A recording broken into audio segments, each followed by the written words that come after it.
Praise the Lord. Hallelujah. परमेश्वराची स्तुती असो. Hallelujah. And we are definitely glad to learn from the Word of God.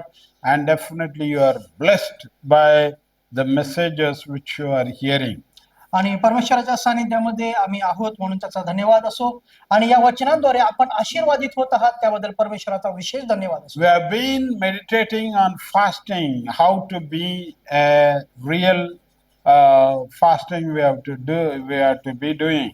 आणि आपण उपवासाविषयी मनन करत आहोत की खरा उपवास आपण कशा रीतीने करावा. We have seen about wrong way of fasting. आपण उपवास करण्याच्या चुकीच्या पद्धती पाहिल्या.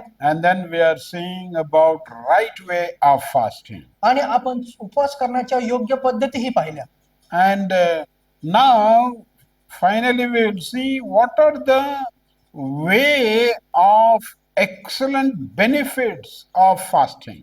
मग उपवास करण्याद्वारे मिळणारे जे उत्तम पारितोषिक आहेत ते काय याविषयी आपण पाहणार आहोत. If you are fasting, जर तुम्ही उपवास करीत आहात there are 7 benefits through your fasting and prayer. तर तुमच्या उपवास आणि प्रार्थनेद्वारे मिळणारे 7 पारितोषिक आहेत. You are simply not wasting your time. तुम्ही तुमचा वेळ असाच घालवत नाही. You know, for 40 days you are fasting. 40 दिवस तुम्ही उपवास करीत आहात. I fast 3 days as per the need. If it is needed 10 days, 40 days, whatever the way God leads. आणि मी उपवास करतो जास्तीत जास्त 3 दिवस. पण जर तशी काळाची गरज असेल 10 दिवस 30 दिवसापर्यंत मी त्या ठिकाणी देवाच्या सानिध्यामध्ये वेळ घालवतो. I have spent time in the presence of God, sometimes 40 days, and praying, and God definitely gave bounties through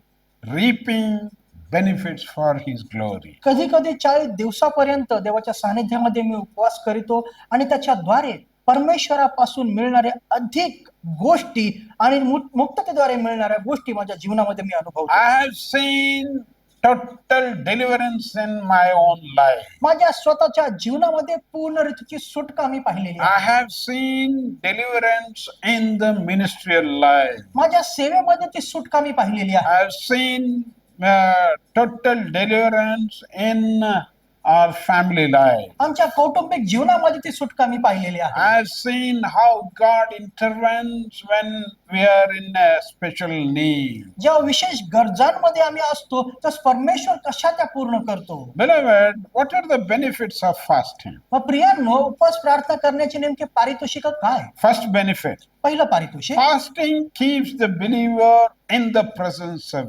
God.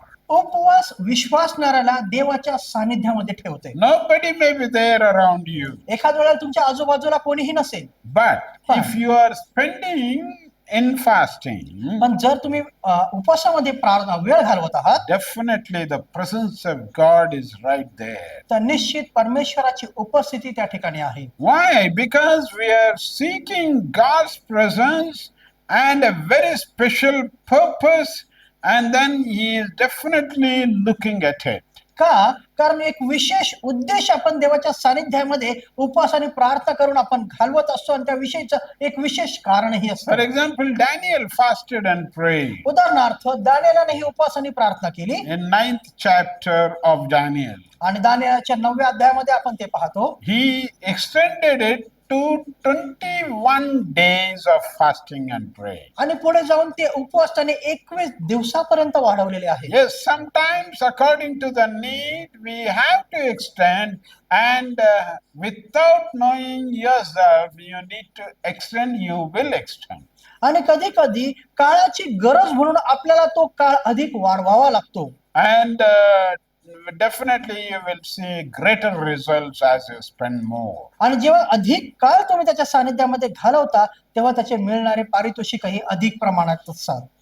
But the spending with Him until you receive the answer. तोपर्यंत त्याच्या सानिध्यामध्ये वेळ द्या जोपर्यंत देवाकडनं तुम्हाला उत्तर मिळत नाही. Second thing दुसरी गोष्ट about fasting is दुसरी गोष्ट उपवास प्रार्थने संबंधाने about the first benefit we have seen. Second benefit is you will definitely humble. Fasting is not to reject but humbling ourselves. उपवास आणि प्रार्थना स्वतःला प्रदर्शित करणे नव्हे तर स्वतःला नम्र करणे हे आहे. Fasting humbles the believer's soul before God. It says that God is the most important thing in all the world to him. उपवास आणि प्रार्थना करणं म्हणजे स्वतःला प्रदर्शित करणे नव्हे तर संपूर्ण जगामध्ये केवळ एकच परमेश्वर आहे आणि त्याच्या सानिध्यामध्ये स्वतःला लीन आणि नम्र करणे हे आहे. Psalm 35:13 स्तोत्र संहिता 35:30 definitely declares that God is definitely supreme. आणि हे निश्चित आपल्याला दाखवतं की परमेश्वर हा सर्व सामर्थ्य आहे. Third thing, तिसरी गोष्ट, fasting teaches the believer is dependency upon God. उपवास विश्वासणाऱ्याला दाखवून देतं की परमेश्वरावर अवलंबून राहणं म्हणजे काय. He is seeking God and God alone, not any human being. तो केवळ परमेश्वर आणि परमेश्वरावर अवलंबून राहतो, कुठल्या मनुष्यावर नाही. He is demonstrating his conviction and faith and dependency upon God. तो केवळ परमेश्वरावर अवलंबून राहतो आणि परमेश्वरावरच त्या ठिकाणी अवलंबून राहत पुढे चालतो. Fourthly, चौथी गोष्ट, fasting demonstrates to God by action a real seriousness. आणि उपवास हा देवाच्या सानिध्यामध्ये एक विशेष गंभीररित्या स्वतःला घेऊन पुढे जाण्यासाठी मदत करतो. Yeah, it demonstrates. आणि हे दाखवतो. And fasting demonstrates to God by action a real seriousness. It shows by act that the matter being considered is a priority. आणि ही गोष्ट आपल्याला स्वतःला आपण परमेश्वराच्या सानिध्यामध्ये दाखवतो की जी गोष्ट घेऊन आपण उपवास आणि प्रार्थना करत आहोत ती अतिशय गंभीर आहे आणि त्याची दखल त्या ठिकाणी घेतली जाते. Fifthly, पाचवी गोष्ट, fasting teaches the believer to control and discipline his life. He does without in order to gain a greater substance. आणि उपवास आणि प्रार्थना आपल्याला अधिक मोठ्या गोष्टी मिळवण्यासाठी आपल्याला मदत करत असते. You know, fasting can shake the heavens. उपवास हे स्वर्गालाही हादरे आणणारे आहे. Fasting can shake even the angels who can move and then come down to you with answers. आणि उपवास हा देवदूतांना सुद्धा आपली प्रार्थनाची उत्तर खाली घेऊन येणारा अशी गोष्ट आहे. Mary was praying and the angel could not keep quiet. He came down with answer. आणि मरिया प्रार्थना करत होती, तो देवदूत तिचं प्रार्थना ऐकून शांत बसला नाही तर तिचे उत्तर घेऊन तो खाली आला. Zachariah was praying and both husband and wife were praying and God heard and then came down and Gabriel came with answer. जकर्या आणि त्याची पत्नी प्रार्थना करत होते, देवदूत शांत बसला नाही तर गॅब्रिएलाने त्यांचं उत्तर घेऊन त्यांचं दर्शन घेतलं. And sixthly, सहावी गोष्ट, fasting keeps the believer from being enslaved by habit. आणि एखाद्या चुकीच्या सवयीमध्ये जर विश्वासणारा अडकलेला आहे तर त्याच्या मुक्ततेसाठी सुद्धा उपवास आणि प्रार्थना मदत करते. And then he lays the whole life and asks the Lord totally to deliver from that habit. आणि स्वतःचं जीवन देऊन परमेश्वराकडे तो विनंती करू शकतो की या संपूर्ण सवयीतून त्याने त्याला मुक्त करावं. So by doing that, he breaks the bondage and he breaks the stronghold which is upon himself or any other people. आणि असं केल्याद्वारे त्याच्या स्वतःवर किंवा इतरांवर असलेलं जे बंधन आहे त्या बंधनातून तो स्वतःला आणि त्यांना मुक्त करतो. So fasting breaks the hold or fasting breaks the power which is which has bound in his life. आणि त्याच्या जीवनाला बंधनामध्ये टाकणाऱ्या ज्या गोष्टी आहेत त्या गोष्टींपासून उपवास तुम्हाला मुक्त करू शकतो. Sometimes chains might automatically come and then bind you, but fasting definitely can release our chains and our bondages. कधी कधी बंधनं आपोआप येऊन तुम्हाला त्या ठिकाणी अडकवतात पण उपवास त्या सर्व बंधनातून तुम्हाला मुक्त करणार आहे. Fasting helps the believer. Seventhly, it says fasting helps the believer to stay physically fit.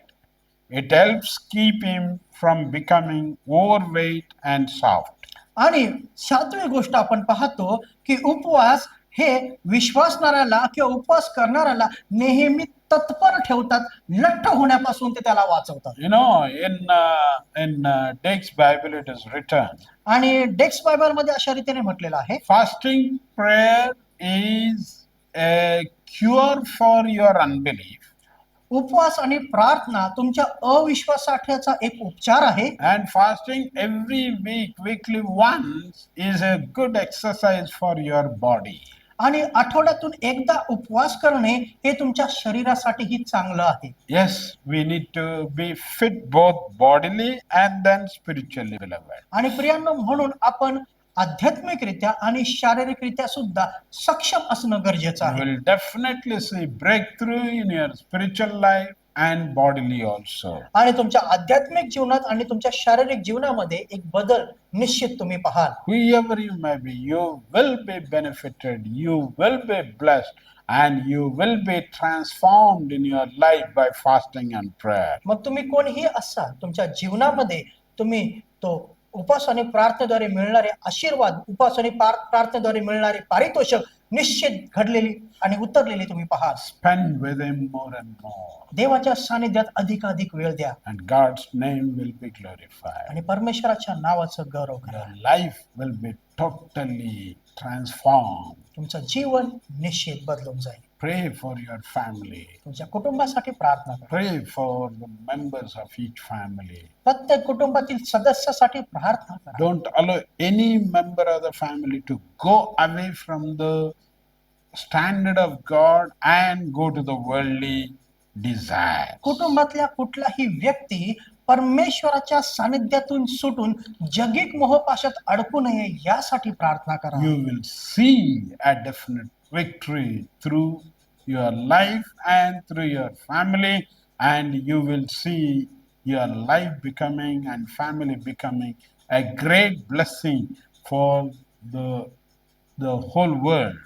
आणि निश्चित तुम्ही तुमच्या जीवनामध्ये, तुमच्या कुटुंबामध्ये, तुमच्या कुटुंबातील प्रत्येक व्यक्तीला आशीर्वादित झालेलं पाहाल. जेव्हा ते जगामध्ये आहेत, अधिक रीतीने आशीर्वादित झालेलं त्यांना तुम्ही पाहाल. Let us commit ourselves. म्हणून स्वतःचं समर्पण आपण Let करू. us say, Lord, here we are. प्रभूला म्हणूया, प्रभू मी इथे आहे. We want to see a change and transformation in our streets. आणि प्रभू, आमच्या रस्त्यांवर एक बदल घडलेला आम्हाला In बघायचा आहे. our area, we want to see a complete change, आमच्या Lord. परिसरामध्ये एक बदल घडलेला आम्हाला We पाहायचा आहे. want to see people completely delivered from their bondages, Lord. आणि प्रभू, लोक त्यांच्या बंधनातून मुक्त झालेले आम्हाला पाहायचे आहेत. Touch us, fill us with your power and use us for your glory. प्रभू, आम्हाला स्पर्श कर, तुझ्या सामर्थ्याने तू भरून काढ. प्रभू, Close your eyes and commit your life to the Lord right now. तुमचे डोळे यावेळेस बंद करा आणि परमेश्वराकडे आपलं जीवन समर्पित करा. Give your life to the Lord right now. तुमचं जीवन यावेळेस देवाच्या सानिध्यामध्ये द्या. Now come